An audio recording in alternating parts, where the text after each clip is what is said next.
Klik tombol berikut untuk mendapatkan update ilmu yang insya Allah bermanfaat.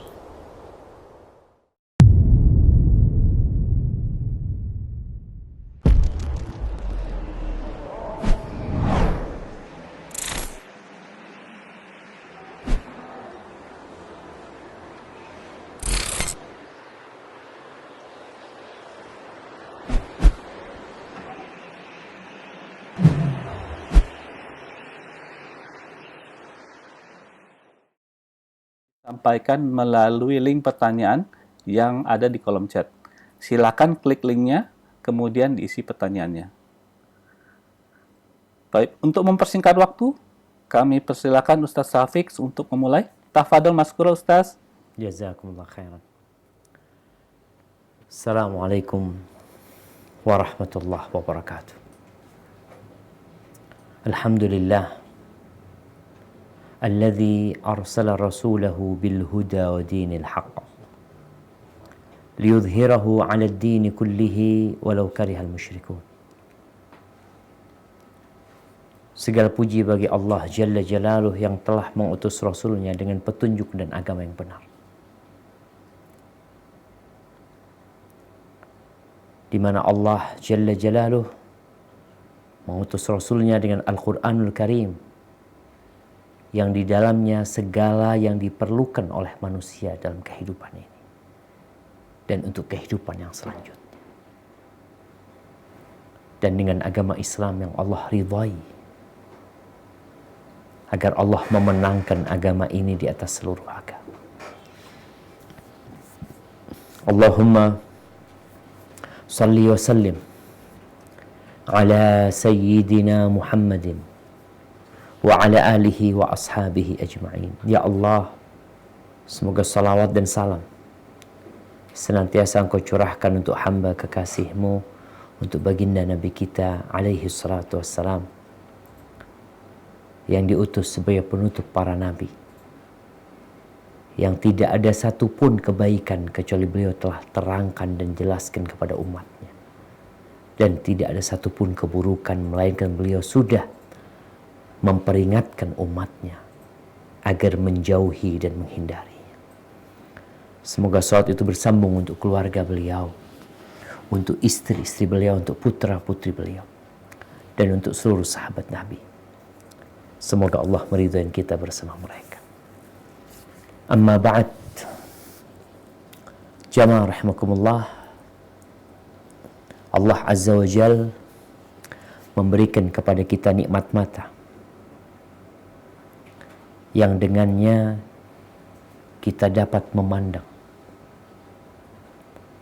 yang karenanya hati kita merasakan kelezatan apa yang kita lihat dari ciptaan-ciptaan Allah yang sangat indah. Bahkan Allah Jalla Jalaluh memerintahkan kita untuk memandang. Di sebuah ayat yang sering kita dengar pada hari Jumat, khatib membacakannya. Mungkin kita kemarin hari Jumat mendengar imam salat Jumat membacakan surat Al-Ghasyiyah. Di situ Allah perintahkan kita untuk memandang. Tapi kadangkala ya kita tidak faham, tidak mengerti dengan surat Al-Ghasyiyah itu, sehingga biasa-biasa aja kita. Coba dibuka surat Al-Ghasyiyah.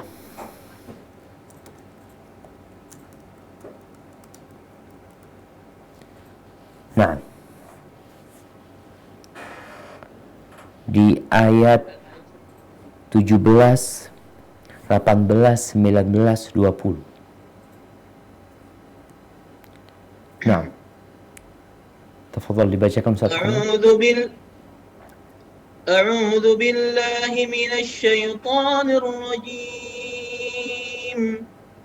أفلا ينظرون إلى الإبل كيف خلقت وإلى السماء كيف رفعت وإلى الجبال كيف نصبت وإلى الأرض كيف سطحت.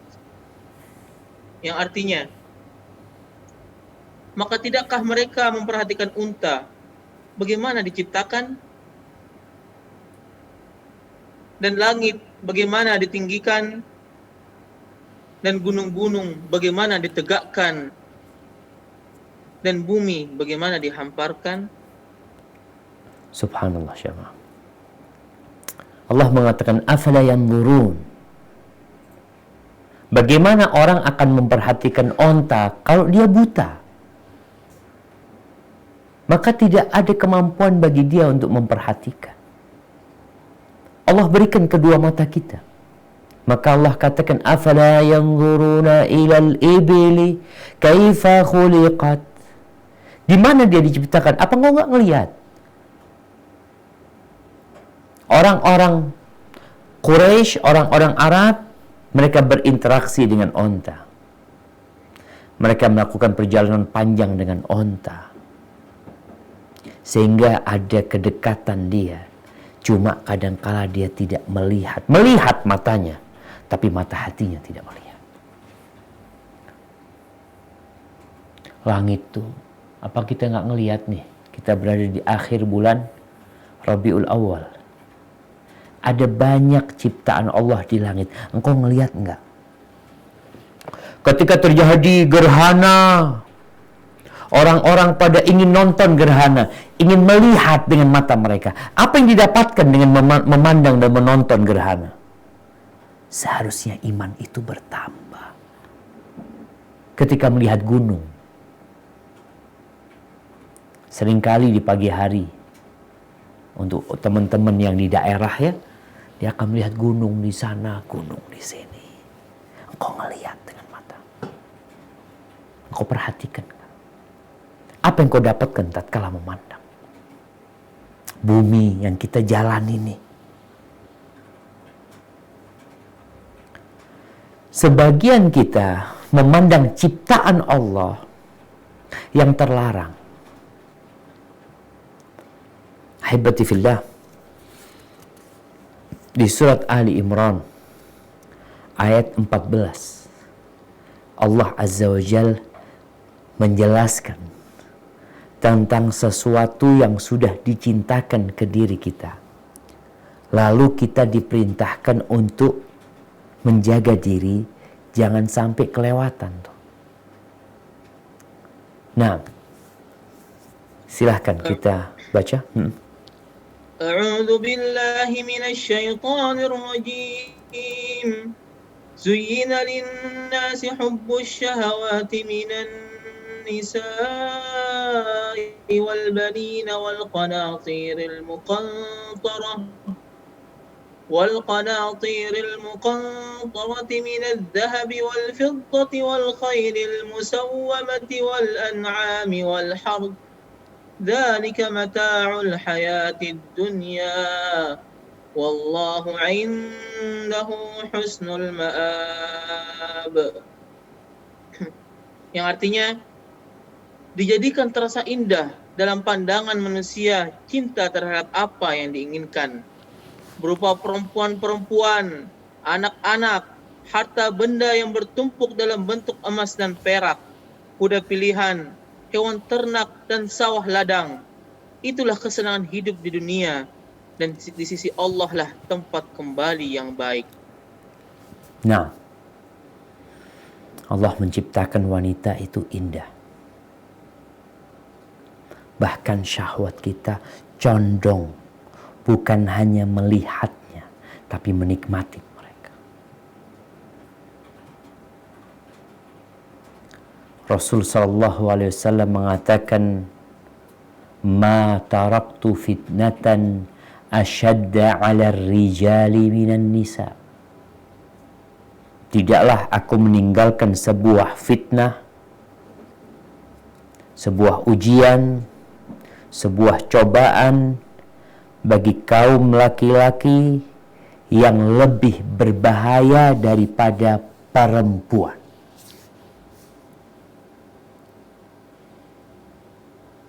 Makanya kalau kita lihat di mana-mana atau di banyak tempat perempuan itu dijual, dieksploitasi tanpa sadar. Jualan moge. Kenapa yang dipajang perempuan? Siapa yang berada di sebelahnya moge itu jemaah? Perempuan. Jualan ini, jualan itu, perempuan. Mereka dimanfaatkan karena memang Allah sudah menumbuhkan di diri laki-laki kecintaan kepada wanita. Dan Nabi SAW menjelaskan bahwa fitnah terbesar yang paling berbahaya buat kaum laki-laki adalah wanita.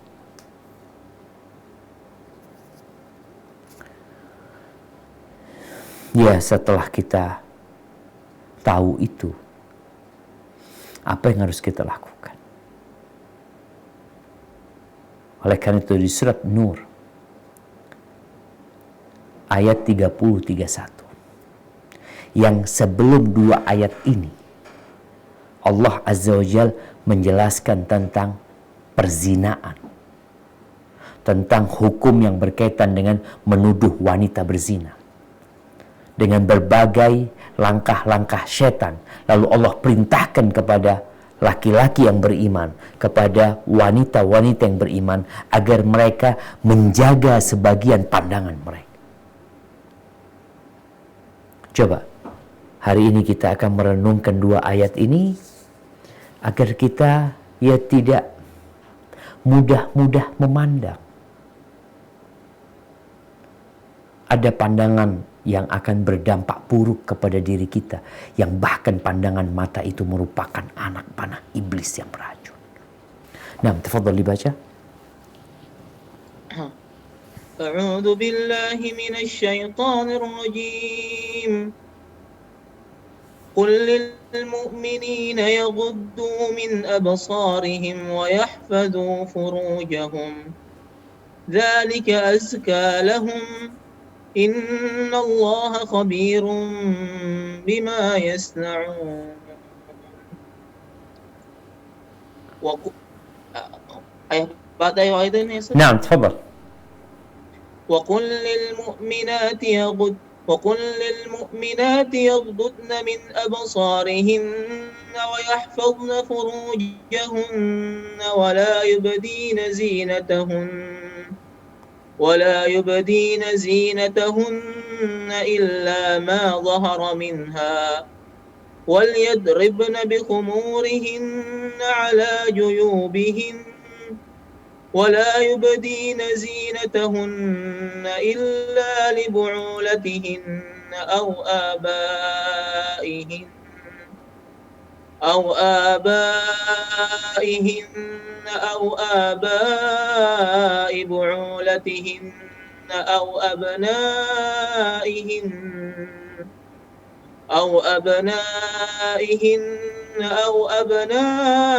بعولتهن أو إخوانهن أو بني أخواتهن أو نسائهن أو ما ملكت أيمانهن أو التابعين غير أولي الإربة من الرجال أو الطفل الذين لم يظهروا على عورات النساء ولا يضربن بأرجلهن ليعلم ما يخفين من زينتهن وتوبوا إلى الله جميعا أيها المؤمنون لعلكم تفلحون. Yang artinya, katakanlah kepada laki-laki yang beriman agar mereka menjaga pandangannya dan memelihara kemaluannya. Yang demikian itu lebih suci bagi mereka sungguh Allah Maha mengetahui apa yang mereka perbuat. Dan katakanlah kepada perempuan yang beriman agar mereka menjaga pandangannya dan memelihara kemaluannya, dan janganlah menampakkan perhiasannya atau auratnya kecuali yang biasa terlihat, dan hendaklah mereka menutup kain kerudung ke dadanya, dan janganlah menampakkan perhiasan auratnya kecuali pada suami mereka atau ayah mereka atau ayah suami mereka atau putra-putra mereka atau putra-putra suami mereka atau saudara-saudara laki-laki mereka atau putra-putra saudara laki-laki mereka atau putra-putra saudara perempuan mereka atau perempuan sesama Islam mereka atau hamba sahaya yang mereka miliki atau para pelayan laki-laki tua yang tidak mempunyai keinginan terhadap perempuan atau anak-anak yang belum mengerti tentang aurat perempuan. Dan janganlah mereka menghentakkan kakinya agar diketahui perhiasan yang mereka sembunyikan. Dan bertobatlah kamu semua kepada Allah, wahai orang-orang yang beriman, agar kamu beruntung. Jamaah rahimakumullah. Kita bisa melihat perbedaan perintah Allah kepada kaum laki-laki dan kepada kaum wanita. Secara umum perintahnya sama. Allah katakan wa qul lil mu'minin yaghuddu min absarihim wa yahfadhu furujahum wa qul lil mu'minat yaghuddna min absarihinna wa yahfadna furujahunna. Tapi ada penjelasan yang lain bagi kaum wanita. Masalah bagaimana dia menutup auratnya. Karena dia ini fitnah yang besar bagi kaum laki-laki. Laki-laki diperintahkan untuk menundukkan pandangan, tapi di sisi lainnya perempuan diperintahkan untuk menutup auratnya. Selain mereka juga diperintahkan untuk menundukkan pandangan. Detail Allah menjelaskan kepada siapa dia boleh menampakkan perhiasannya. Hanya saja, ya, terkadang kita tidak membaca, atau kita tidak mau membaca, atau kita tidak mau mengikuti perintah dan aturan Allah Azza wa Jalla. Maka semakin dahsyat fitnah perempuan itu. Dia tuh udah diperintahkan untuk menutup auratnya, ternyata malah dibuka oleh mereka, ditunjukkan kepada laki-laki. Oh, subhanallah. Rasulullah sallallahu alaihi wasallam beliau mengatakan inna dunya hulwatun khadirah. Dunia ini manis dan hijau. Manis rasanya, hijau warnanya. Wa innallaha mustakhlifukum fiha. Dan Allah telah menjadikan kalian sebagai khalifah-khalifah di bumi ini. Fayanzur kaifa ta'malun. Dan Allah memperhatikan apa yang kalian kerjakan. Lalu Nabi mengatakan alaihi salatu wassalam, fattaqud dunya wattaqun nisa. Takutlah kalian kepada dunia ini dan takutlah kepada wanita. Secara khusus wanita disebutkan oleh Nabi alaihi salatu wassalam. Kenapa? Beliau mengatakan fa inna awwala fitnati bani Israel kanat fin nisa. Awal fitnah yang merusak Bani Israel itu adalah perempuan. Makanya diperintahkan orang-orang beriman untuk menundukkan pandangan mereka. Rasulullah sallallahu alaihi wasallam mengatakan kutiba 'ala ibni Adam nasibuhu minaz zina. Sesungguhnya Allah telah menetapkan atas diri anak Adam ini bagiannya dari zina. Ada bagian dari zina. Allah ketika berbincang tentang zina, Allah itu mengatakan wala taqrabuz zina. Jangan mendekati zina, jangan mendekati zina. Makanya tadi orang ingin memandang ya, tapi bahaya buat kita. Apa kata Nabi sallallahu alaihi wasallam? Mudrikun dzalika la mahala. Ya, dia akan mendapati hal itu atau dia akan tahu hal itu tanpa bisa dipungkiri. Fal ainani, kedua mata kita berzina. Apa zinanya? An-nazar, memandang. Wal udhunani zinahumal istima', pendengaran kita. Mendengar cerita-cerita yang tidak boleh didengarkan. Telinga kita berzina. Wal lisanu zinahul kalam. Dan lisan itu zinanya adalah berbicara. Wal yadu zinahal batsh.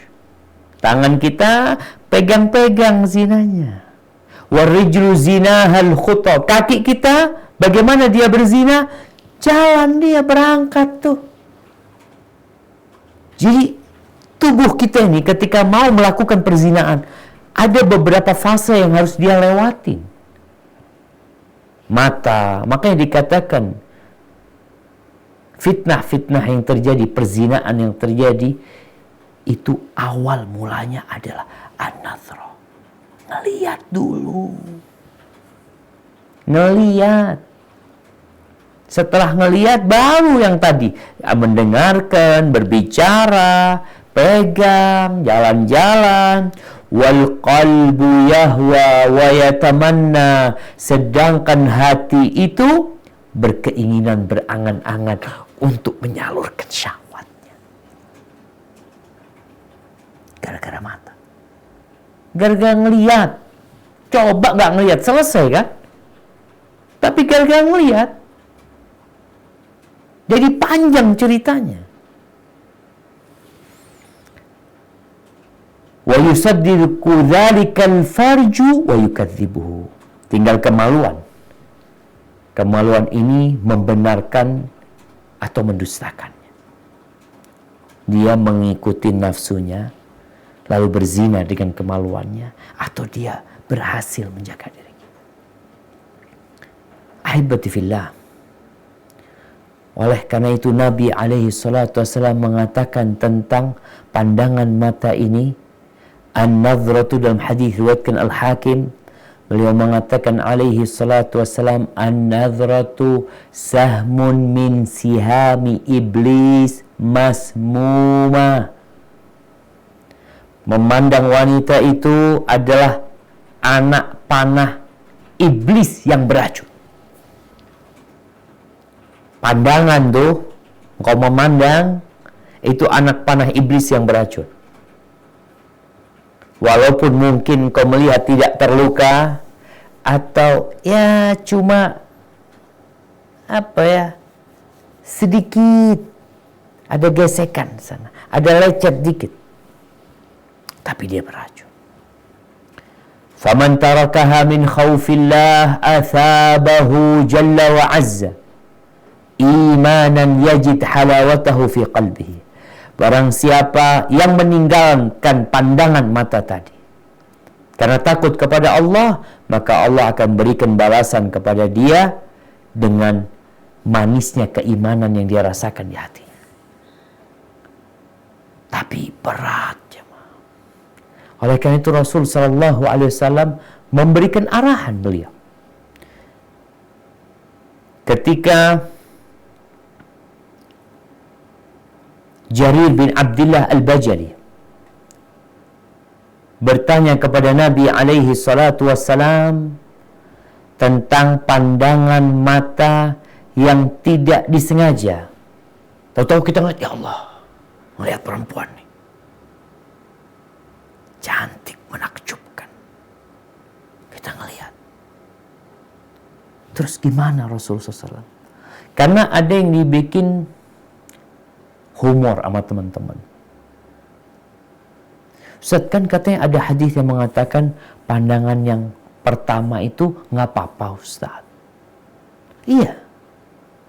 Pandangan pertama nggak apa-apa. Boleh nggak, Ustaz? Ana memandang tapi ana tidak kedip, Ustaz. Kan jadi pandangan pertama terus, Ustaz. Nih jawabannya. Jarir bin Abdullah bertanya tentang memandang yang tidak disengaja. Apa kata beliau alaihi salatu wassalam? Isrif basarak, palingkan pandangan. Ngelihat, palingkan pandangan. Kenapa tuh anak panah iblis yang beracun? Kalau engkau tetap memandang, kadang-kala bayangan orang ini entar bikin penasaran, Ustaz, jadi kepikiran. Tapi kalau dilihat terus, oh ternyata enggak terlalu cantik, ini itu. Makanya ada laki-laki yang disebut mata keranjang. Matanya keranjang. Semuanya masuk sama dia. Kayak keranjang. Nabi alaihissalatu wassalam mengatakan isrif basar. Kemudian Rasul sallallahu alaihi wasallam mengatakan kepada Ali bin Abi Thalib radhiyallahu anhu, "Ya Ali, la tudbi'in nazratan nazrah." Wahai Ali, jangan diikutin pandangan dengan pandangan yang selanjutnya. Fa inna lakal ula wa laysat lakal akhirah. Bagimu itu yang pertama. Pandangan pertama itu bagimu. Artinya, ya namanya nggak sengaja. Tapi yang selanjutnya sudah berbahaya buat engkau. Hadisnya diriwayatkan oleh Abu Dawud. Oleh karena itu, Rasulullah sallallahu alaihi wasallam mengarahkan para sahabatnya. Para sahabat suka duduk di pinggir jalan. Majlis, duduk bareng-bareng pinggir jalan. Lalu Nabi melarang mereka. Apa kata Nabi sallallahu alaihi wasallam? Iyyakum wal julus fit turuqat. Jangan duduk-duduk di jalanan kalian. Nih, sekarang kita melihat ada acara Car Free Day ya. Di mana orang-orang akhirnya duduk di sana, makan di sana, orang pada lewat ya, laki, perempuan dengan pakaian yang ya beragam pakaian mereka, ada yang menggoda, ada yang tertutup auratnya. Di zaman dulu, Masya Allah, perempuan-perempuan pada pakai jilbab di masa Nabi alaihissalam. Itu Nabi mengatakan kepada para sahabat, jangan duduk-duduk pinggir jalan. Apa kata para sahabat? Malana bud min majalisina natahaddath fi. Ya Rasulullah, kita nggak punya tempat untuk ngobrol. Artinya mau di rumah mereka kecil mungkin. Ya duduknya udah di jalan situ. Maka kata Nabi SAW, fa in abaitum illal majlis fa'atut tariqa haqqa. Kalau kalian memang tetap maksa mau duduk di pinggir jalan, maka berikan hak jalan itu. Hak untuk orang yang lewat. Jangan kemudian kalian menghalangi orang dari lewat di jalan itu. Dan di antara hak jalan itu, ketika para sahabat bertanya, wa ma haqquhu, apa hak jalan wahai Rasul sallallahu alaihi wasallam? Kita mungkin berpikir hak jalan itu ya jangan parkir di jalan, orang mau lewat. Trotoar itu jalannya orang, jangan jualan di situ. Ya. Tapi yang pertama Nabi alaihissalatu wasallam sebut tentang hak jalan, beliau mengatakan ghaddul basar, menundukkan pandangan. Sekarang orang, dulu ya, kalau sekarang Anda nggak tahu. Orang dulu tuh kalau jalan-jalan, yuk kita ke mall yuk. Kalau di Jembernya yuk ke alun-alun yuk. Ngapain? Cuci mata kata mereka. Diniat dari rumah itu bukan mau ghaddul basar. Niatnya memang mau cuci mata.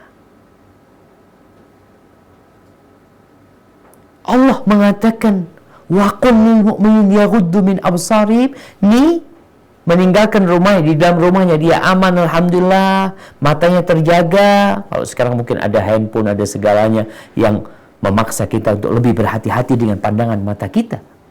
Tapi ada orang-orang yang memang keluar rumah hanya untuk cuci Ahibati fillah, Rasul SAW menyuruh yang muda-muda ini segera menikah. Jangan ditunda-tunda. Anda nggak tahu ya, di Jakarta tuh banyak orang-orang yang nikah tua kalau nggak salah. Ya bang, Anda mau tanya nih. Di sini sih Jakarta rata-rata ya maunya begitu, Ustaz. Umur berapa bang rata-rata Maharnya laki-laki tinggi, nikah tuh bang? Ustaz. Maharnya tinggi ke Jakarta ini, Ustaz. Masya Allah. Abang nikah umur berapa? Ana umur 30, Ustaz. Loh, telat 31. juga lah abang. Iya, telat, Ustaz. Astagfirullahaladzim. Iya jemaah, Nabi SAW nyuruh, ya ma'syar syabab, man istata'a minkumul ba'a falyatazawwaj. Barang siapa di antara kalian memiliki kemampuan, hendaklah menikah. Yang punya kemampuan. Mungkin nih di kota besar, orang berpikir kemampuan itu punya rumah, ya, punya kerjaan yang tetap, punya mobil, punya kendaraan. Sehingga akhirnya ya untuk menuju ke sana perlu waktu yang panjang. Sehingga dia nggak nikah.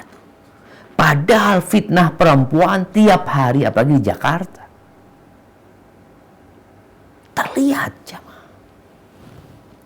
Makanya Nabi SAW mengatakan, wahai kaula muda, man istata'a minkumul ba'a falyatazawwaj. Yang mampu menikah, hendaklah menikah. Kenapa? Kenapa kau disuruh menikah? Fa innahu aghaddu lil basar wa ahsan lil farj. Karena menikah itu akan lebih membantu seseorang ini menundukkan pandangan matanya dan menjaga kemaluannya. Kalau nggak bisa Ustaz, belum punya kemampuan. Kadang-kala orang tua juga ngelarang, ya memang kadang-kala kita juga belum punya fulus. Ya kalau gitu kata Nabi SAW, fa'alaihi bisiyam, puasa. Untuk mengontrol nafsu kita dan syahwat kita. Nah ini bicara perintah menikah. Kenapa dikatakan lebih dapat menundukkan pandangan? Rasulullah Sallallahu Alaihi Wasallam beliau memberikan arahan, idza ra'a ahadukum ma yu'jibuhu, apabila seseorang itu melihat sesuatu, melihat perempuan yang menakjubkan buat dia, yang membangkitkan syahwatnya, apa yang harus dia lakukan? Dia udah tundukkan pandangan tapi syahwat itu naik. Falyarji' ila ahli. Kata Nabi SAW, pulang ke rumahnya. Jadi ini memandang tidak disengaja, lalu tertarik dia, suruh pulang ke rumahnya. Iya kalau di rumahnya ada bininya. Kalau nggak punya bini, Nabi perintahkan untuk pulang ke rumahnya. Fa innal ladzi biha mithl ladzi biha. Yang ada di perempuan yang dia lihat sama dengan yang ada di istrinya, sama aja. Maka di sini para wanita hendaklah dia selalu tampil cantik di depan suami. Iya. Karena yang di luar itu pada cantik-cantik. Bahkan memang jamaah, ini sebuah fenomena yang harus diperbaikin. Suami itu kalau melihat istrinya cantik, dia akan bertanya apa? Mau kemana? Karena nggak biasanya istrinya cantik di dalam rumah. Maka ini harus dirubah. Ketika Nabi SAW ditanya tentang wanita yang terbaik, yang pertama beliau sebutkan, allati idza nazarta ilaiha sarratka. Yang apabila engkau memandang kepada dia, dia akan menyejukkan dirimu, menyenangkan hatimu. Matanya. Idza nazarta ilaiha, kalau engkau memandangnya dengan mata nih, tuh perempuan menyenangkan hati. Dia bersolek, dia berias. Tapi yang terjadi, perempuan itu panggil juru rias. Dia berangkat ke salon untuk suaminya. Lah. Oh, mau kemana? Ada acara walimah. Ada resepsi. Dia panggil tuh. Atau dia berangkat ke salon. Untuk suaminya hampir nggak pernah dia panggil. Dia berangkat ke salonnya. Berangkat, untuk apa aku mau ke salon? Buat engkau. Kayaknya jarang tuh perempuan yang kayak gitu. Tapi yang ada malah dia berias. Ya untuk dipandang orang. Ahibati fillah. Di dalam hadis yang diriwayatkan oleh Imam Ahmad, Rasulullah sallallahu alaihi wasallam mengatakan, idmanu li sittan min anfusikum adman lakumul jannah. Jaminkanlah buat aku 6 perkara. Ada 6 perkara.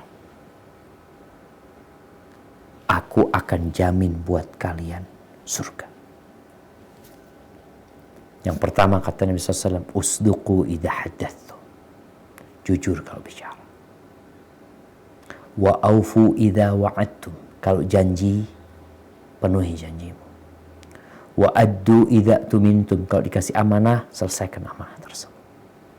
Yang keempat, wahfadhu furujakum. Jaga kemaluan kalian. Jaga.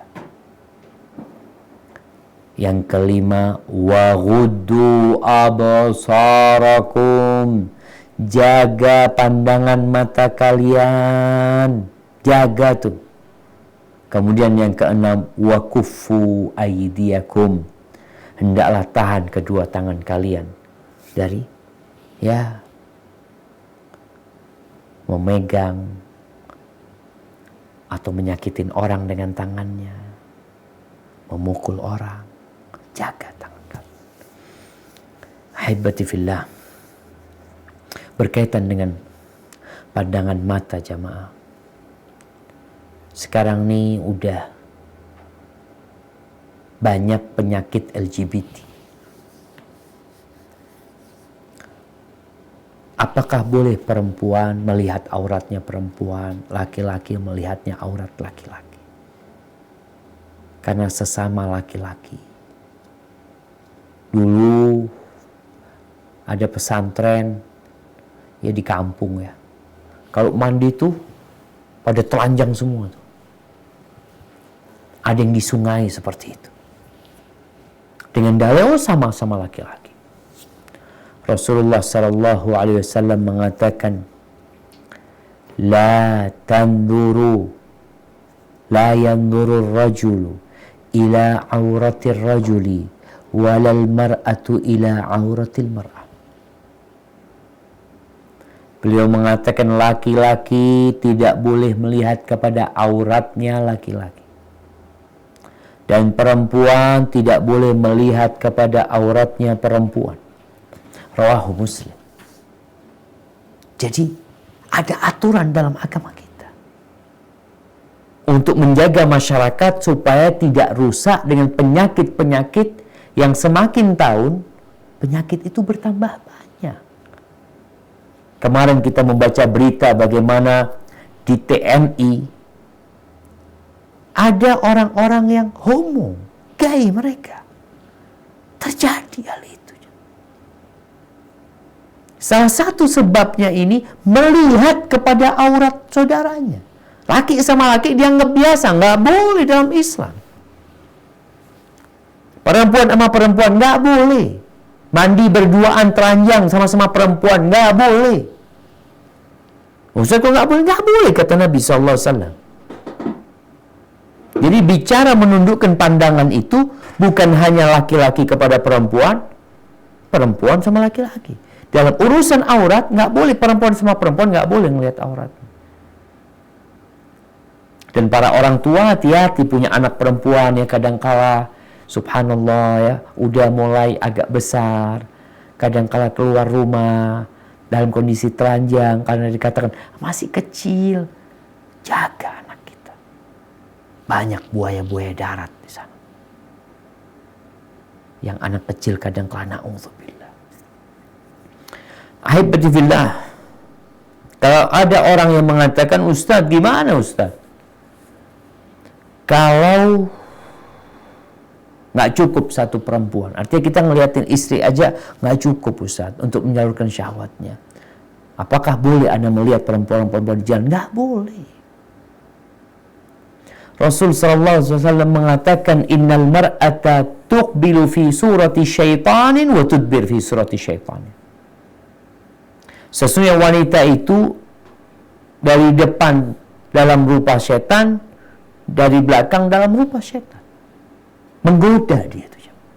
Maka Nabi SAW mengatakan, فَإِذَا أَبْصَرَ أَحَدُكُمْ إِمْرَأَةً, tadi seperti hadis yang kita bacakan, apabila seorang melihat perempuan, فَلْيَأْتِ أَهْلِ فَإِنَّ ذَلِكَ يَرُدُّ مَا فِي نَفْسِهِ, hendaklah dia mendatang istrinya, karena hal itu dapat menghilangkan nafsu yang ada pada dirinya. Ketika dia merasa nggak cukup, nggak ada alasan untuk berzina. Istri anak sakit, ini itu macam-macam. Allah Azza wa Jalla berfirman di surat An-Nisa ayat 3. Mungkin bisa dibaca. A'udzu billahi minasy syaithanir rajim. وإن خفتم ألا تقسطوا في اليتامى فانكحوا ما طاب لكم من النساء مثنى وثلاث ورباع فإن خفتم ألا تعدلوا فواحدة أو ما ملكت أيمانكم ذلك أدنى ألا تعولوا, yang artinya, dan jika kamu khawatir tidak akan mampu berlaku adil terhadap hak-hak perempuan yatim bila mana kamu menikahinya, maka nikahilah perempuan lain yang kamu senangi, 2, 3, atau 4. Tetapi jika kamu khawatir tidak akan mampu berlaku adil, maka nikahilah seorang saja, atau hamba sahaya perempuan yang kamu miliki. Yang demikian itu lebih dekat agar kamu tidak berbuat zalim. Barakallahu fikum. Makanya tidak ada alasan bagi laki-laki berzina. Dan awal perzinaan itu adalah mata. Nggak ada alasan. Kadang kala udah berzina, udah nggak bener, oh anak mau kawinin, karena daripada berbuat dosa terus. Bukan ngawinin, tobat. Bertobat yang dipinta. Maka masalah pandangan mata ini benar-benar harus dijaga. Ahibbat fillah, ada satu permasalahan yang mungkin sering ditanyakan tentang masalah pandangan mata ini. Ustaz, kalau laki-laki kan nggak boleh ngelihat kepada perempuan yang jelas bukan mahramnya. Tapi buat perempuan, Ustaz, boleh nggak perempuan itu melihat kepada laki-laki yang bukan mahram? Kayak sekarang nih kajian, Ustaz. Boleh nggak tuh perempuan nonton, duduk, melihat Ustaz yang menyampaikan ceramah? Bukankah Allah mengatakan wa kullil mu'minati yaghdudna min absarihin? Katakan kepada wanita-wanita agar mereka menundukkan sebagian pandangan mereka. Itu perintah Allah Azza wa Jalla. Di sini ada dua pendapat ulama tentang hukum wanita melihat kepada laki-laki asing. Pendapat yang pertama, dan ini banyak ulama yang berpendapat ya, ini ucapan Ibnu Katsir, mengatakan annahu la yajuzu lil mar'ah an tanzura ila ar-rijal al-ajanib bi syahwatin wala bi ghairi syahwatin aslan. Bahwasanya nggak boleh bagi wanita melihat kepada laki-laki yang bukan mahramnya, baik itu dengan syahwat atau tidak dengan syahwat. Nggak boleh. Kemudian pendapat yang kedua, bahwasanya diperbolehkan bagi wanita untuk melihat kepada laki-laki asing yang bukan mahramnya dengan catatan tanpa syahwat.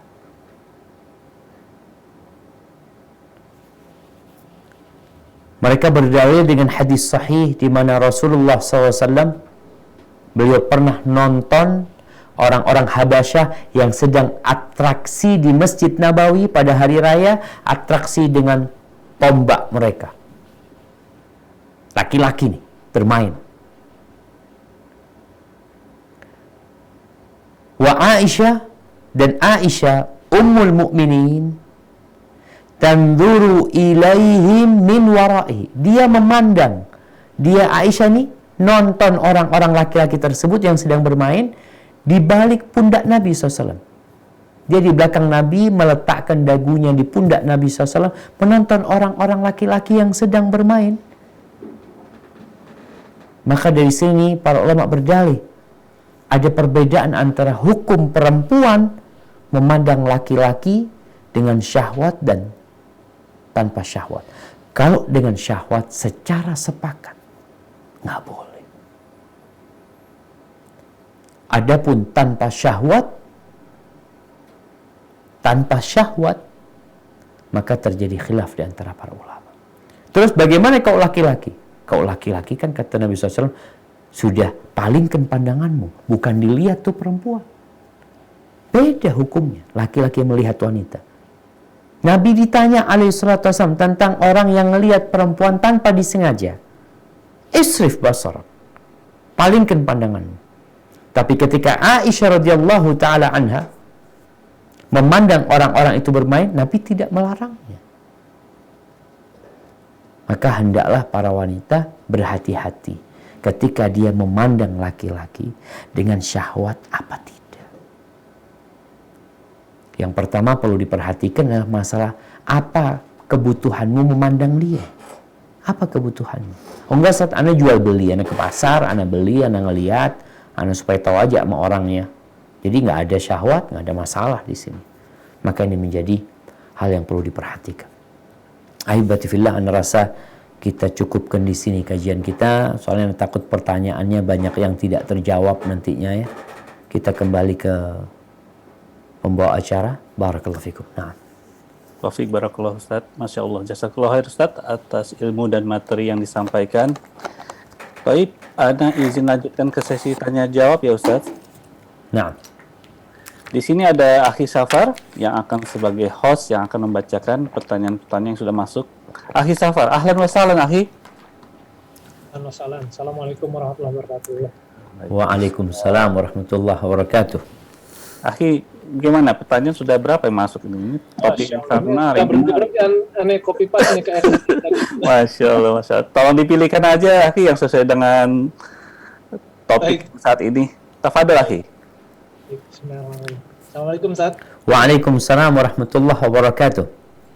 Ada beberapa pertanyaan yang mungkin di sesi sebelumnya tidak tersampaikan. Sepertinya beliau masih istiqomah untuk menyampaikan pertanyaannya. Jadi kita coba bacakan Ustaz ya dengan semangat nih Ustaz. Siap. Pertama, apa hukumnya mendownload film misalnya di fulan.id secara gratis? Apakah hal seperti itu diperbolehkan? Mendownload film secara gratis. Tafadhol Ustaz. Gimana hukumnya? Tunggu. Yang ditanyakan itu filmnya apa hukum mendownloadnya? Ini pertanyaan cuma begitu, bingung juga nih ya. Hukum mendownload film, mungkin secara umum aja Ustaz. Iya, yang ditakutkan, yang dia tanyakan adalah hukum mendownloadnya karena gratis di situ. Apakah itu hak milik orang yang diambil ya? Karena kan kita tahu Islam ini menghargai hak cipta ya. Di mana hak orang itu nggak boleh kita ambil kecuali dengan keridhaan dia. Kalau ternyata kalau kita bicara pemilik filmnya nggak ridho, maka jadi nggak boleh kita.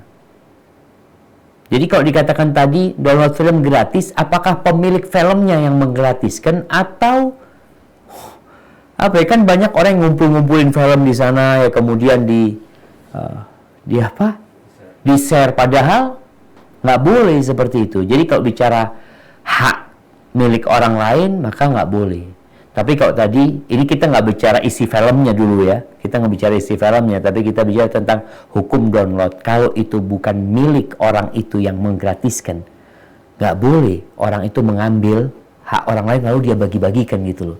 Contohnya ada orang punya mangga banyak di rumahnya, anak turunin lalu anak bagikan ke masyarakat gitu, gratis buat kalian. Padahal kita tahu itu bukan milik dia, maka nggak boleh tetap seperti itu. Hadza wallahu a'lam bishawab. Nah. Baik, Ustaz. Yang kedua, Ustaz, bagaimana caranya berkenalan kepada pria yang belum berhijrah total? Nah, ini cara ta'aruf sama mungkin dengan laki-laki yang mungkin belum tahu mengenai ta'aruf kali, Ustaz ya. Tafadhol, Ustaz. Nah, barakallahu fikum. Ya, yang pertama, entah apa kemarin kita sampaikan tentang kriteria laki-laki yang pantas untuk menjadi pendamping hidup. Kita bicara akhlak dan agamanya. Kalau bicara agama, ada batas minimal di mana laki-laki tersebut melaksanakan kewajiban meninggalkan yang haram. Kalau kita bicara bagaimana ta'arufnya sama dia, ya mungkin kita bisa kasih CV kita kepada dia. Dan ketika dia ingin tahu kita lebih dalam lagi, kita kasih tahu dia, ya silakan kau cari tahu tentang aku lewat teman-teman atau gimana. Kalau memang ada yang ingin diobrolkan, nggak apa-apa ngobrol, tapi nggak boleh berduaan. Ngobrolnya itu ya tanya jawab tentang yang memang perlu diketahui. Karena ada yang mengatakan, enggak, aku kepingin tahu kepribadianmu, kita jalan-jalan yuk, kita kemana, nggak boleh kayak gitu. Kalau memang dia serius, dia akan menghormati nih perempuan. Nggak akan tuh perempuan dikeluarkan dari rumahnya, dia bawa padahal dia tahu belum halal buat dia. Tapi kan dia belum tahu, Ustaz. Nah, disinilah kita perlu ngasih tahu. Kemudian kadang-kadang perempuan ini udah apa ya, udah ngebet kayaknya anak cocok sama dia. Tunggu dulu, kau gimana bilang cocok sama dia? Maka hendaklah engkau sampaikan kepada dia, kasih CV tentang dirimu, kemudian tatkala dia ingin kenal lebih dalam lagi, ya silahkan tanya sama kawan-kawannya, kasih tahu aku tinggal di sini, aku kerja di sini, atau aku sekolah di sini. Kemudian tatkala dia, aku ingin ngobrol, ada yang ingin aku tanyakan, fadhol datang ke rumah umpamanya. Tapi ketika datang ke rumah, ingat nggak boleh berduaan, harus ada orang lain yang mendampingi. Seperti itu. Barakallahu fikum. Nah. Barakallahu fikum, Ustaz. Kemudian bagaimana sikap kita saat kalau kita dizolimi atau disakiti oleh pasangan atau teman dekat kita, tapi pasangan atau teman itu tidak sadar kalau perkataan atau perbuatannya itu telah menyakitkan. Tunggu. Pasangan ini suami, istri, atau apa? Ini pasangan atau teman nih, bisa jadi mungkin dia kalau di keluarga berarti pasangan ya, atau mungkin kalau dalam pergaulan di luar keluarga ada teman dekatnya, sahabatnya mungkin menzolimi dia dengan kata-kata atau perbuatan, tapi yang bersangkutan tidak menyadari, tidak merasa gitu loh. Nah, sahih. merasa, gitu. Tidak, subhanallah jamaah. Subhanallah ya. Iya. Ini pentingnya kita jaga lisan kita. Kadangkala kita ngobrol sama kawan karena udah terlalu deket ya, kalau bicara suami istri, kadangkala mereka ya ada gurau-gurau yang ternyata menyakiti pasangannya dan dia tidak merasa. Apa tugas kita yang tersakiti? Kita ini tersakiti tapi orang itu nggak tahu kalau sudah nyakitin kita. Terus apa yang kita lakukan? Maafkan dia. Dia kan nggak sengaja. Dia nggak sengaja melakukan itu. Karena kau katakan dia tidak merasa. Tinggal sekarang kadangkala orang yang seperti itu bukan hanya menyakitin kita. Kadangkala dia juga ngomong seperti itu sama orang lain. Sehingga tugas kita adalah memperbaiki orang ini. Udah kita maafin Ustaz, kalau berkaitan sama ana, alhamdulillah ana maafin, ana tahu sama dia. Tinggal bagaimana engkau menasehati dia. Allah Azza wa Jalla mengatakan khudhil afwa wa'mur bil urfi wa'arid 'anil jahilin. Ini sikap dalam kehidupan ini, Allah mengatakan khudhil afwa, jadikan maaf itu sebagai pegangan hidup. ambil. Wa'mur bil urf, perintahkan kepada kebaikan. Ini kita maafkan orang itu, tapi kita juga diperintahkan untuk memperbaiki. Terus wa'arid anil jahil, ada orang-orang yang nggak bisa dikasih tahu, ya udah nggak usah diambil hati, tinggalkan tuh orang. Namun nih kawan kita, pergi tadi kalau bicara suami istri ya, ini istri, ini suami, kalau itu kawan dekat kita Ustaz, yang memang setan ini ingin merusak hubungan tersebut. Maka tugas kita tidak membiarkan. Tatkala kita melihat ada api kecil, cepat dimatikan. Karena kadang-kala kalau dibiarin, engkau merasa sakit hati sekarang, kau maafkan. Nanti dia ngulangin lagi, dan kita tidak pernah ngasih tahu dia. Kita nggak pernah sampaikan itu kepada dia. Maka akhirnya bertumpuk tuh sakit hati, jadi bom waktu meledak nantinya. Padahal masalah ini sejak 2 tahun yang lalu dia ngomong-ngomong kayak gitu, Anda biarin Ustaz. Maka jangan. Tetap kita memaafkan, tapi diperintahkan untuk memperbaiki saudara kita. Rasul sallallahu alaihi wasallam, subhanallah, beliau menjaga. Beliau bagaimana menyelamatkan orang itu jangan sampai berbuat dosa. Kita kan kadang-kala biarin anak dapat pahala dia transfer pahala sama kita. Kita perlu jaga orang, saudara kita, supaya tidak terjebak dalam dosa. Ini pernah Nabi SAW ketika malam hari beliau pulang dari Masjid Nabawi. Bukan pulang, beliau sedang mengantarkan istrinya tengah malam nih. Beliau sedang iktikaf. Beliau mengantarkan istrinya Sofiyah di malam hari ke rumahnya. Karena rumah Sofiyah agak jauh dari Masjid Nabawi SAW. Di tengah jalan ketemu sama 2 orang Ansor.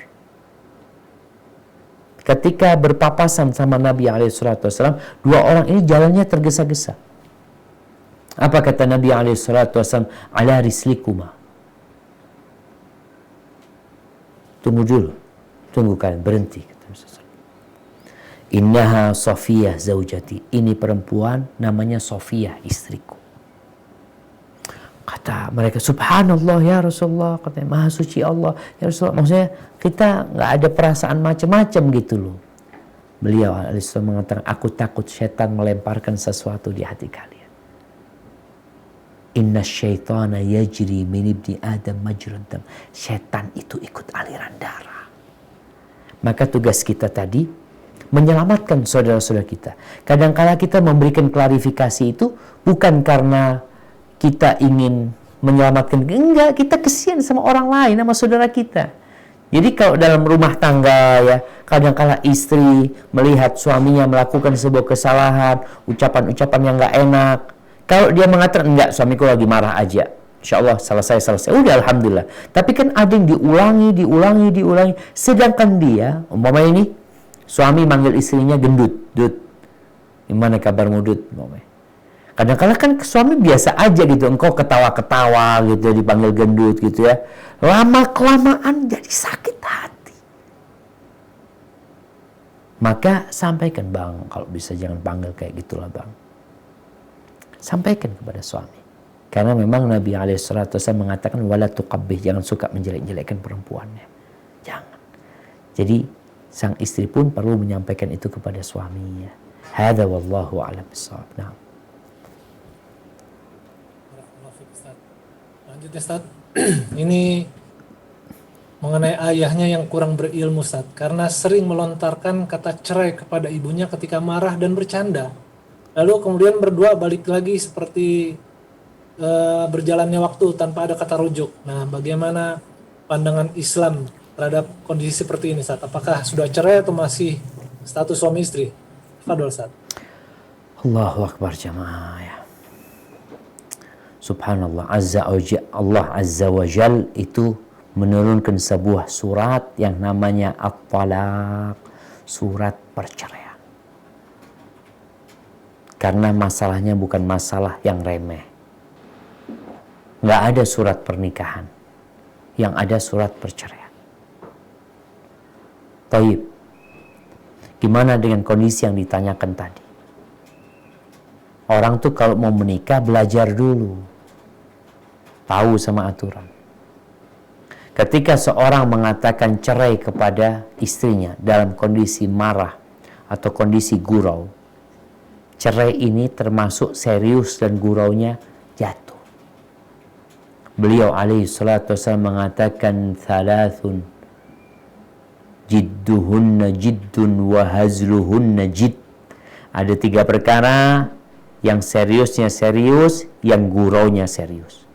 Salah satunya adalah masalah at-talaq. Gimana kalau ayah mengatakan cerai kepada ibu dalam kondisi marah atau gurau? Bicara marah, para ulama membagi amarah menjadi 3 bagian. Bagian yang pertama, marah yang di puncaknya, yang orang tidak sadar dengan apa yang dia ucapkan. Kayak orang gila.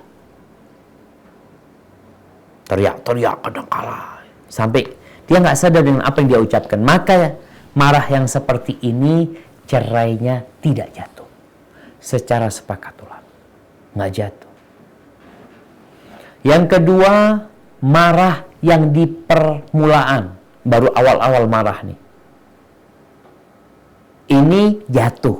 Ulama mengatakan jatuh cerainya.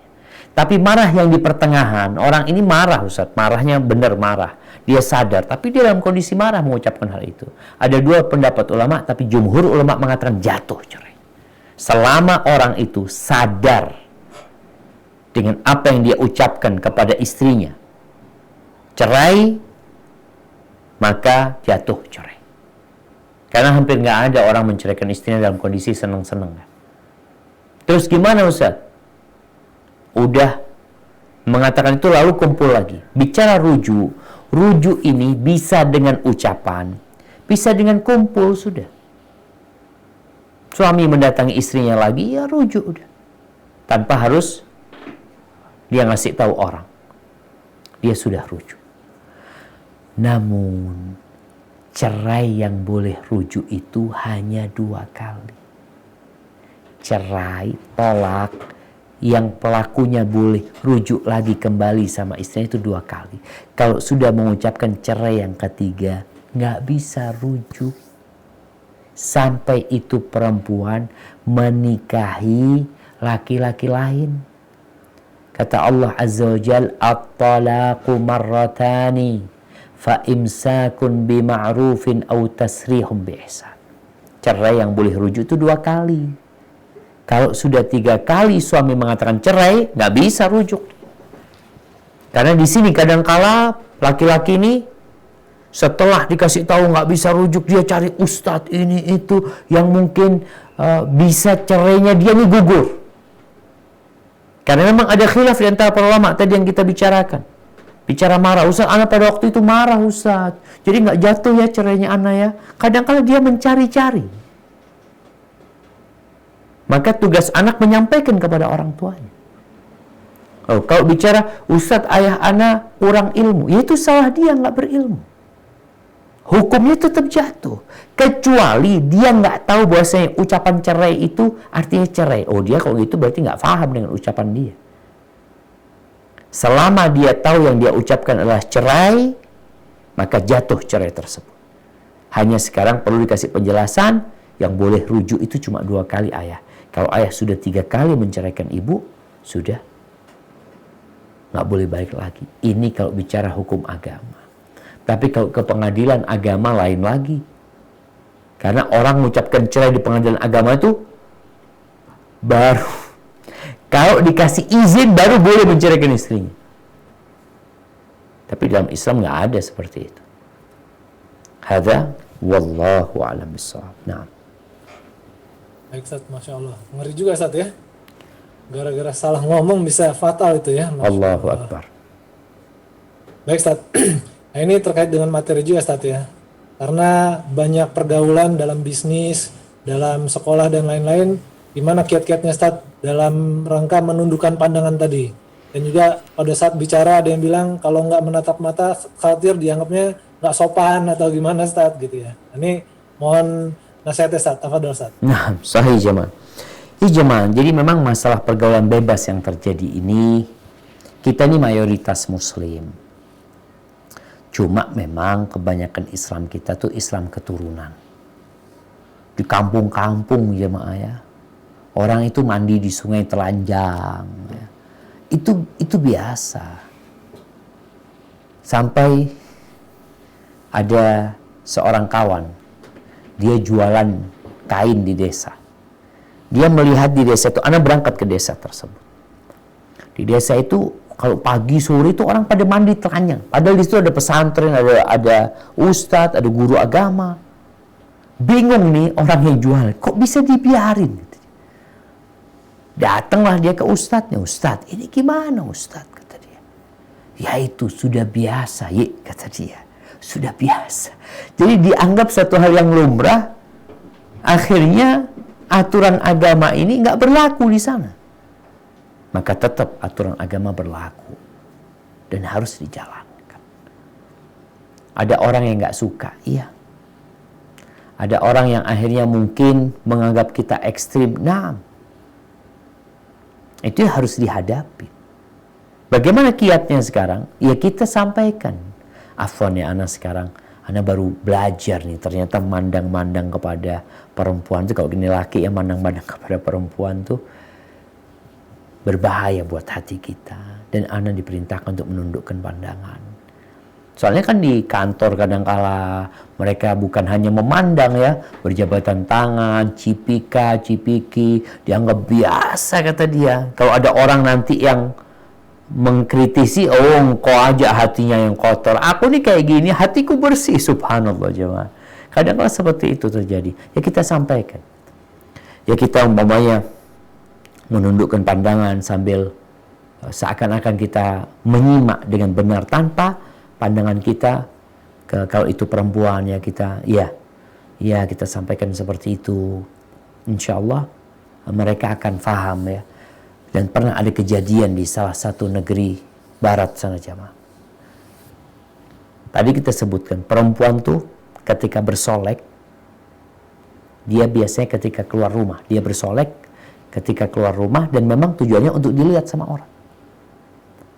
Ini mungkin di sebuah apartemen, ada seorang muslim masuk ke apartemen, masuk ke lift ya, dia masuk ke lift, lalu masuk nih perempuan dengan ya perhiasan dan dandanannya yang menggoda sekali. Nih pemuda menundukkan pandangannya. Lalu si perempuan itu jadi risih. Dia mau bertanya, engkau ini gimana sih? Aku sudah cantik kayak gini, engkau nggak ngeliat sama aku. Apa kata laki? Maaf kata. Aku muslim kata dia. Anak muslim. Loh, apa itu Islam kata dia? Kasih penjelasan. Lalu perempuan itu minta telepon laki-laki ini. Dia baru dapat nih laki-laki nggak mau ngeliat, bingung dia. Yang biasanya perempuan dengan dandan seperti itu akan mencuri pandangan laki-laki. Ternyata dia malah nggak dilihat. Akhirnya dikasih nomor telepon ya, mulai komunikasi, dikasih nomor teleponnya Islamic Center yang ada di sana.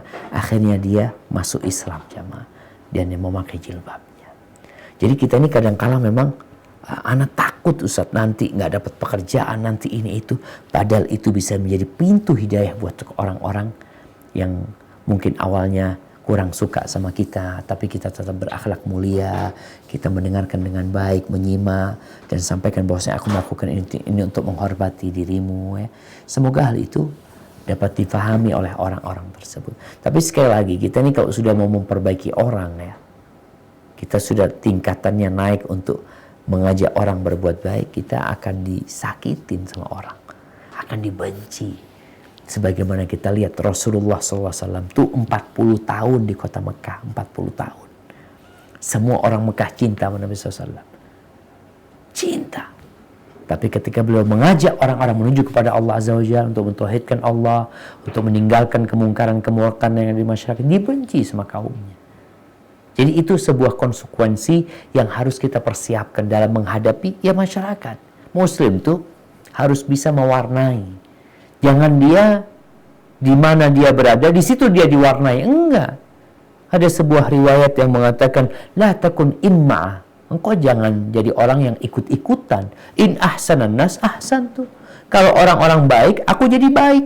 Wa in asau asatu. Tapi kalau dia buruk, ya mau gimana lagi? Aku menyesuaikan dengan mereka. Enggak, muslim itu harus punya prinsip.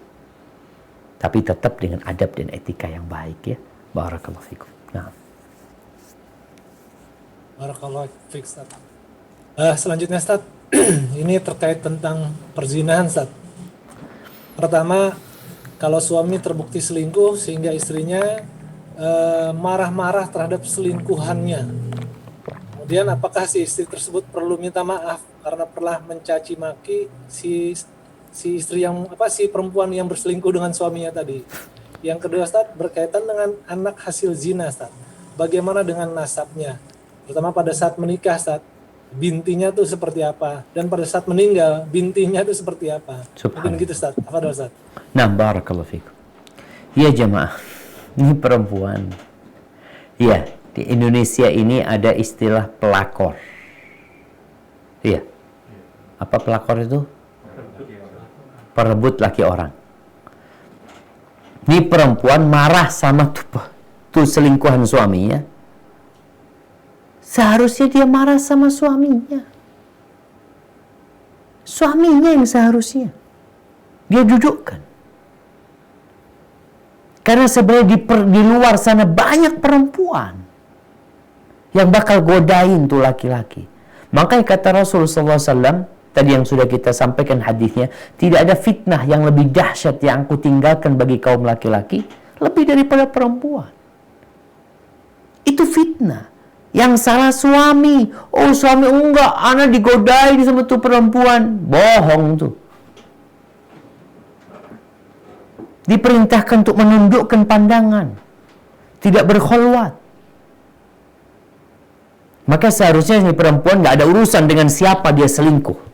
Kita ini kadang-kadang kan, enggak, anak mau datengin selingkuhan, urusanmu dengan suamimu.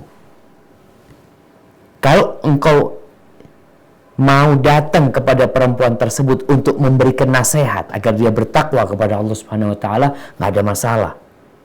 Tapi kalau gara-gara kenapa engkau godain suamiku, cari suami orang aja, jangan suamiku yang digodain. Ya sama aja dia nggak benar. Tapi hendaklah dia itu, ini anak kemarin baca berita jamaah ya. Ya memang ada satu yang nggak benar dalam mengobatin perzinaan yang terjadi di masyarakat. Salah satunya ini ada seorang perempuan, karena kalau nggak salah baca di detik.com ya, pengalaman wanita bagaimana dia memutuskan hubungan suami sama pelakor tersebut.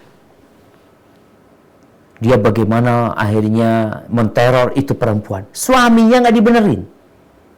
Ya sekarang lepas dari itu perempuan, emangnya di luar nggak ada perempuan lain? Ada banyak, mati satu tumbuh 1000. Tapi yang harus diperbaikin suaminya. Ketika suami tidak mau diperbaikin, dia punya hak untuk menggugat cerai suaminya. Selamat tinggal. Ketika engkau tetap berzina, mohon maaf. Nggak mungkin aku tidur bersama laki-laki yang berzina di luar. Dan dia menganggap aku mungkin sama seperti pezina tersebut. Dia gugat cerai. Dia perbaiki suaminya. Terus sekarang apakah perlu dia meminta maaf kepada perempuan tersebut? Kalau dia sudah mencaci maki, menghina, perlu dia minta maaf. Ustaz, dia punya salah sama anak. Suamimu yang salah. Maka hendaklah didudukkan masalahnya ini secara syariat. Bukan dengan nafsu dan emosi serta perasaan. Gimana Islam memperbaiki kondisi yang seperti ini? Kemudian bagi perempuan ya, tadi Ana juga sudah singgung ya, tolong jadilah perempuan yang cantik di rumah. Di luar sana banyak perempuan-perempuan yang cantik. Memang ketika keluar rumah mereka cantik. Mereka ingin menarik tuh. Bahkan memang ada yang dipajang untuk menarik laki-laki, untuk menarik konsumen. Sedangkan di rumahnya, ya Allah, datang ke rumahnya, buka pintu, bau minyak kayu putih, bau remason dulu itu ya. Kadang-kala suami jadi males gitu loh. Maka hendaklah perempuan ini ketika melihat godaan di luar semakin dahsyat, maka dia harus pasang badan menyelamatkan suaminya. Jangan sampai suaminya ya tertipu oleh iblis dan oleh godaan-godaan yang ada di sana. Kalau bertanya tentang hasil zina, Bagaimana anak hasil zina? Ingat, anak itu nggak punya dosa ya. Ya, memang anak itu disebut anak zina. Nasab anak zina itu dinasabkan kepada ibunya. Ikut nasab ibunya. Kalau ibunya umpamanya bernama Fitriani binti Sucipto, maka sang anak nasabnya kepada Sucipto, kepada nasab dari pihak ibunya. Ini pendapat jumhur ulama. Jadi ketika dia menikah, yang menikahkan adalah wali hakim. Karena bapak biologisnya tidak bisa menikahkan dia. Dari pihak perempuan nggak bisa menikahkan itu. Maka yang menikahkan adalah hakim.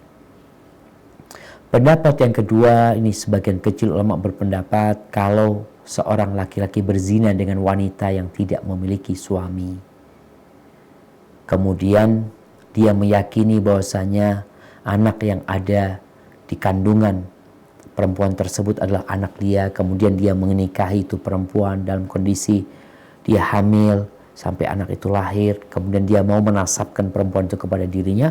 Ini pendapat sebagian ulama, di antaranya Ibn Taimiyah rahimahullahu taala, diperbolehkan yang seperti itu kalau mereka benar-benar bertobat. Kalau enggak, nggak bisa. Hadza wallahu a'lam bissawab. Nah. Barakallahu fiik, Ustaz. Kemudian sekarang tentang nafkah suami, Ustaz. Ini ada 2 pertanyaan dari 2 orang berbeda. Pertama, nafkah suami itu hanya untuk kebutuhan pokok saja, sementara kebutuhan pribadi istri seperti kosmetik dan lain-lain tidak diperlukan, tidak diberikan oleh suami. Apakah hal ini jadi boleh jadi alasan bagi si istri untuk bekerja, Ustaz? Nah, yang kedua, suaminya nggak kerja. Ya, udah PHK tapi sekarang agak pilih-pilih kerja. Karena apa? Karena masih ada penghasilan dari istrinya. Suami anggap penghasilan istri itu adalah penghasilan suami juga. Nah, gimana hukumnya, Ustaz? Tafadhol, Ustaz. Nah, barakallahu fikum. Tapi pertanyaan yang pertama tadi, apakah memang suaminya nggak mampu untuk membelikan kosmetik buat dia? Atau nggak mau? Nggak mampu apa nggak mau?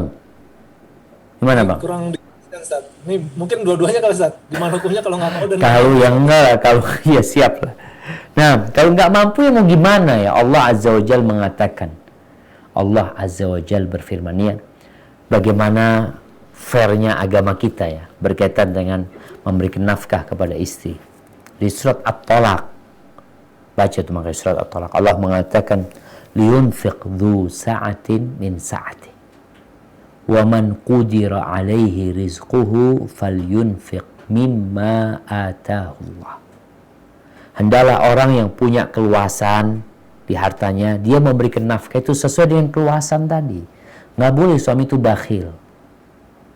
Dia berikan kepada istrinya sesuai dengan keluasan dia. Dia punya rezeki banyak, dia kasih banyak kepada istrinya. Dan orang yang disempitkan rezekinya, hendaklah dia memberikan kepada istrinya sesuai dengan kemampuan dia. Berapa Allah kasih kepada dia, ya sesuai dengan itu yang dia berikan kepada istrinya. Istrinya nggak boleh menuntut. Kalau memang seperti ini loh yang aku miliki. Aku udah berusaha, udah bekerja. Aku cuma dapat sekian. Kadang-kadang kan istri mengatakan, enggak, aku kepingin baju yang harga ini, kepingin kosmetik yang mungkin yang bagus-bagus, ingin perawatan. Maka dia harus tahu, kalau suaminya tidak mampu, ya sudah, engkau harus terima apa yang diberikan oleh suami. Tapi kalau suaminya mampu tapi nggak mau, disinilah yang perlu diperbaiki suaminya. Bang, engkau dikasih banyak sama Allah. Kenapa engkau kasihkan kepada aku sedikit gitu loh. Kalau bicara kosmetik, umpamanya cuma dikasih urusan makan loh. Kecuali kosmetik itu digunakan oleh istri hanya untuk keluar rumah. Saya mengatakan, enggak lah, aku nggak mau kasih kosmetik karena kau pakai hanya keluar rumah. Maka tatkala perempuan itu pakai kosmetik untuk suaminya, maka di sini suami hendaklah memberikan nafkah itu kepada istrinya. Karena memang terus terang salah satu orang-orang yang mau menikahin perempuan yang cantik, ya anak orang kaya, itu biayanya mahal. Kalau kita nikah sama gadis desa, ya, Anda masih ingat ada bedak yang harga 7.000, cukup tuh buat dia. Tapi kalau anaknya bangsawan, cantik lagi, sekali perawatan 1,5 juta, ya. Padahal dia perawatan, ya tiap pekan dia perawatan. Kalau sebulan 1,5 juta, kali 4 udah 6 juta, gajinya cuma 3 juta aja. Kira-kira gimana dia mau kasih sama istrinya? Maka tugas seorang suami tadi hendaklah memberikan nafkah kepada istrinya sesuai dengan rizki yang Allah berikan kepada dia. Fair. Bukan sesuai dengan kebutuhan istri. Kalau kebutuhan istri besar, suaminya hanya punya 3 juta, maka istri harus tahu. Terus kalau alasannya, apakah kalau gitu anak boleh bekerja, Ustaz? Bekerja boleh, nggak dilarang. Asalkan dengan izin suami. Intinya tadi ada izin dari suami. Makanya juga tadi ketika anak mau kerja, suami nggak ngasih, Ustaz, mamai kebutuhan anak yang lainnya, padahal dia mampu. Maka si istri boleh dia minta sama suaminya. Bahkan kita tahu ya, bagaimana istrinya Abu Sufyan, Hind binti Utbah, ketika dia mengatakan suamiku ini bakhil, pelit. Dia memberikan kepadaku dan anak-anakku yang nggak cukup. Apakah boleh aku mengambil dari hartanya? Boleh. Kata Nabi SAW, khudhi bil ma'ruf, ambil dengan cara yang baik. Artinya yang tidak membuat suaminya jadi pailit, bangkrut, enggak. Banyak duitnya suami ini sebenarnya, cuma dia pelit aja gitu. Dan ambil bukan untuk berfoya-foya, bukan. Memang untuk kebutuhan yang diperlukan oleh dia, seperti itu. Kemudian kalau pertanyaan tadi berkaitan dengan suami yang nggak bekerja, istrinya bekerja sehingga dia berpikir penghasilan istri itu penghasilan dia, inilah jangan salah pilih suami. Jadi ada suami, memang benar jemaah, ada suami ini yang punya istri 4. Masya Allah. Semua istrinya dibukakan warung jemaah. Jadi ini bikin warung, ini warung pecel, ini warung rawon, dia jadi raja sudah. Istrinya yang suruh bekerja. Ini laki-laki yang zalim. Allah Azza wa Jalla mengatakan ar-rijalu qawwamuna 'alan nisa bima faddalallahu ba'dahum 'ala ba'din wa bima anfaqu min amwalihim. Punya kewajiban memberikan nafkah kepada istrinya. Kalau istri membantu ahlan wa sahlan, tapi bukan kewajiban dia. Terus apakah hasil kerja istri milik suami? Tidak, siapa yang ngomong? Bukan aneh mengizinkan, yang engkau mengizinkan kepada dia. Kecuali sang suami mengatakan, kalau engkau bekerja, kita perlu pembantu. Maka siapa yang bayarin pembantu nantinya? Ketika sang suami tidak mampu melakukan itu. Maka di sini perlu dimusyawarahkan di antara suami istri. Maka jangan sampai tadi suami menikmatin hasil kerja istrinya, dengan dia nggak ngasih nafkah kepada istrinya, malah ngabisin hartanya istrinya. Hadza wallahu a'lam bishawab. Kemudian satu hal jemaah sebelum berpindah kepada pertanyaan selanjutnya. Perempuan itu kalau punya harta, apakah untuk membelanjakan hartanya, baik itu untuk sedekah atau memberikan kepada orang tuanya, apakah harus izin kepada suaminya? Pendapat yang lebih kuat, enggak. Itu harta milik dia. Maka dia boleh membelanjakan harta tersebut tanpa harus suaminya tahu. Cuma tolong dengan adab dan etika ya. Kadangkala perlu musyawarah sama suami. Walaupun itu uangmu, tapi kalau musyawarah kan lebih nyaman. Namun kalau sedekah lebih baik nggak perlu ngomong sama suami. Hadza wallahu a'lam bishawab. Nah. Baik, Ustaz, Masya Allah, Ustaz. Selanjutnya berkaitan dengan aurat wanita, Ustaz. Ada 3 pertanyaan, Ustaz. Pertama, batasan aurat wanita muslimah dengan wanita non-muslim. Yang kedua, hukum memakai cadar. Yang ketiga, hukum menghilangkan bulu di badan selain alis. Mungkin karena yang banyak dibahas selama ini alis, Ustaz.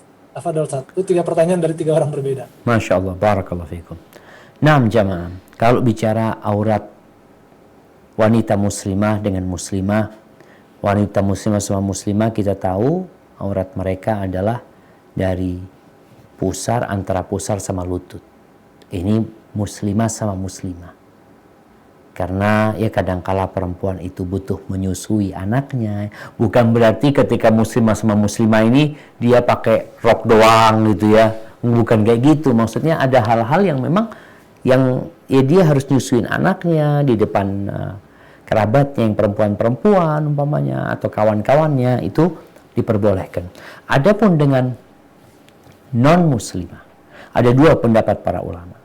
Ada yang mengatakan ya seperti aurat perempuan kepada laki-laki, seluruh tubuhnya kecuali wajah dan telapak tangan. Namun pendapat yang lebih kuat sebenarnya sama saja ketika perempuan muslimah sama non-muslimah. Hanya saja perlu diperhatikan, ada non-muslim yang nanti bakal cerita sama orang, kita perlu tutup aurat. Kan ada perempuan-perempuan yang nggak baik-baik gitu, dia menceritakan tubuh kita ini itu, maka kita perlu berhati-hati. Maka lebih baik tatkala berjumpa sama mereka, kita tutup aurat kita. Karena ditakutkan mereka akan menceritakan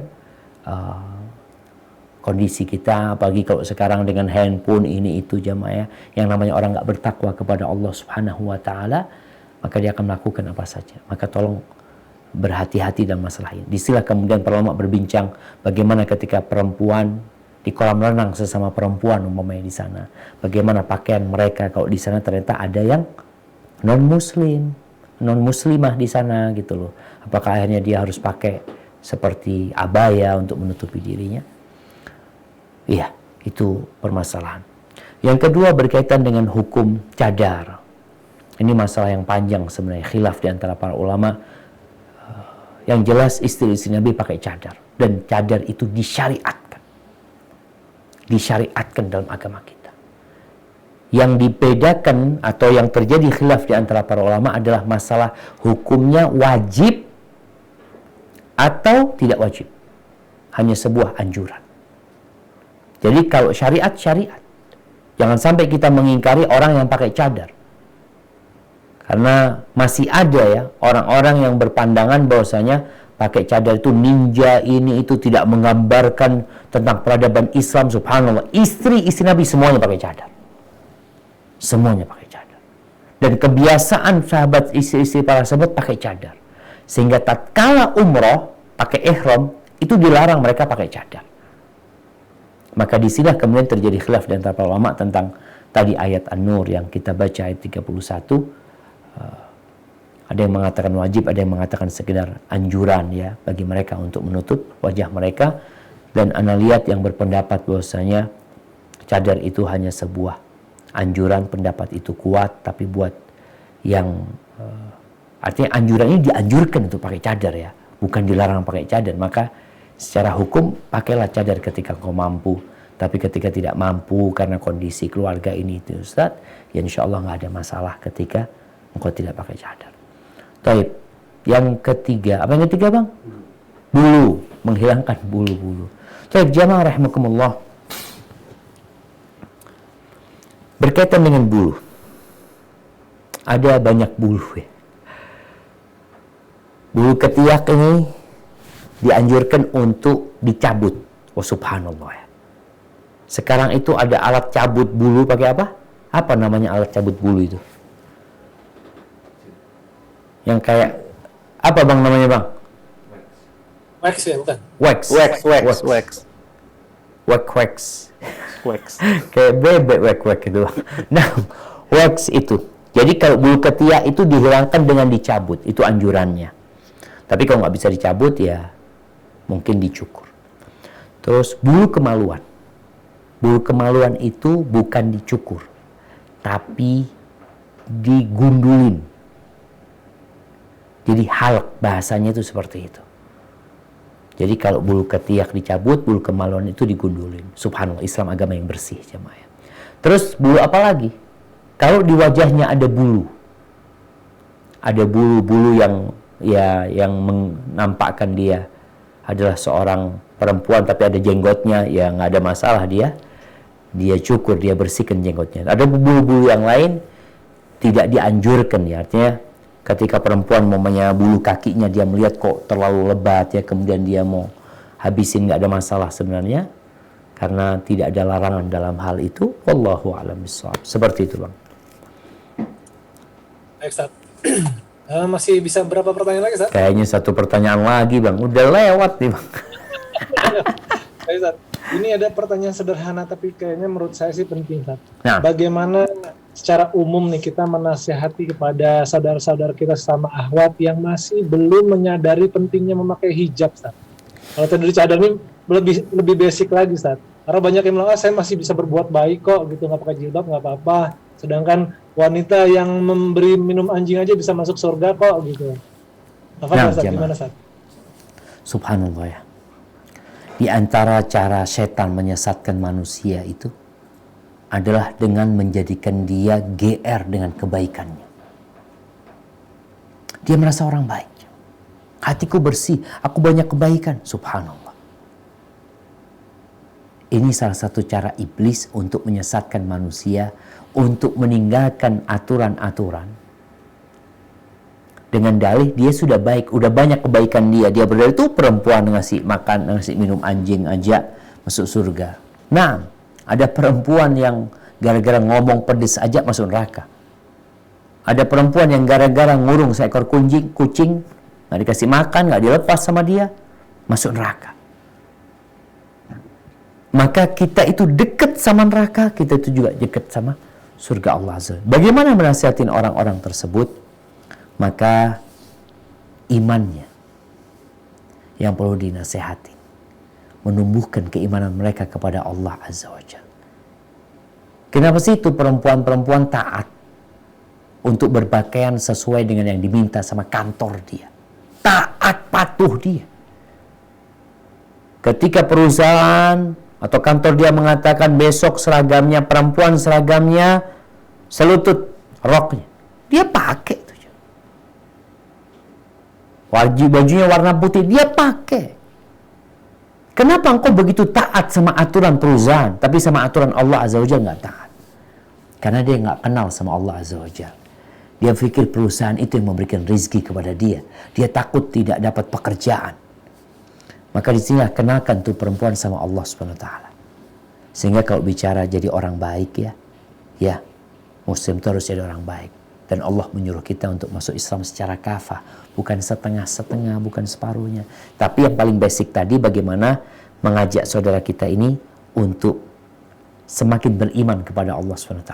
Tauhidnya dibenerin, keyakinannya sama Allah diperbaikin, ajarin dia tentang kekuasaan Allah, tentang besarnya nikmat Allah. Baru nanti kita ajarin dia tentang aturan Allah SWT. Yang Allah pinta tuh nggak banyak sebenarnya.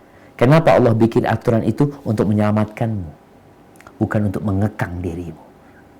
Banyak orang yang berpandangan bahwasanya jilbab itu mengekang para wanita. Enggak, dia menyelamatkan wanita agar tidak dieksploitasi oleh laki-laki, tidak dijual wajah dia, tidak dijual paha dia, dada dia.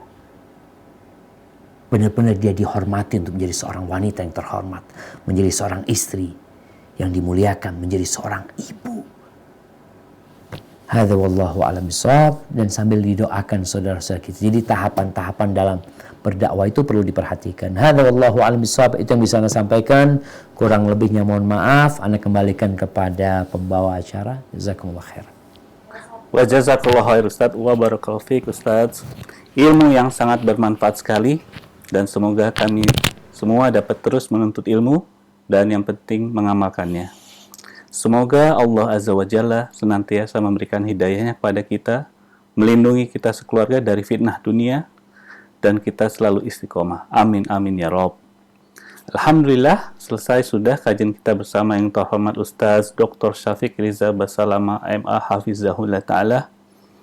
Atas nama Majelis Taklim Samara, The Toners dan Maha, mohon maaf bila ada kekurangan. Jazakumullah khair wa barakallahu fikum. Sampai jumpa di kajian online berikutnya insyaallah. Untuk informasi-informasi lain silakan untuk follow IG, YouTube dan Facebook Samara Taklim. Kemudian untuk jadwal kajian rutin akan kami tayangkan di layar di akhir kajian ini insyaallah.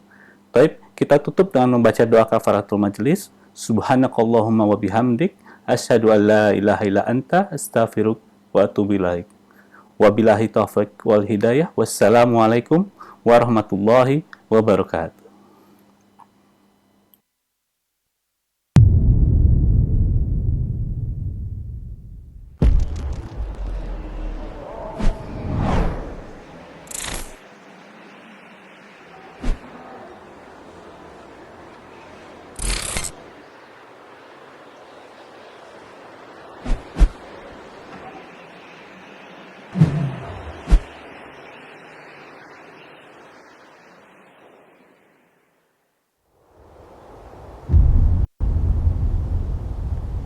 klik tombol berikut untuk mendapatkan update ilmu yang insya Allah bermanfaat.